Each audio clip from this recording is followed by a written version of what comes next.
นมัสการหลวงพ่อเป็นยังไงอยู่ดีมีแห้งอยู่บ่เจริญพรได้ออกเมียเก่ามาเล่นน้ำหรือมีธุระอีหยังอยู่บ่ว่าสิมาถามมึง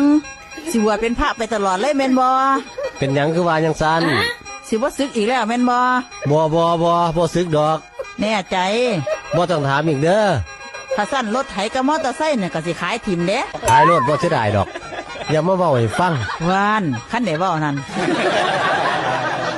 คันว่าจังสั้นขายถิ่มมันเบิดซะเนาะหลวงพ่อเนาะเอาจังได๋คันจะให้ซึกหันบ่ซึกบ่ยากดอกคันเรื่องนั้นซึกบ่ซึกก็แล้วแต่ข่อยคิดว่าหาผู้มาอยู่นำมาดูแลกันก็ดีเด้เนาะจังซั่นตัว มื้ออื่นเช้าเอาซาเล้งเข้ามาหาเลยเด้อเอามาเฮ็ดหยังมาแก้ของนี่แหล้วมื้ออื่นข่อยสิซึกเอาจังซั่นตัวเพิ่นสิไปขับเอาบ่หึ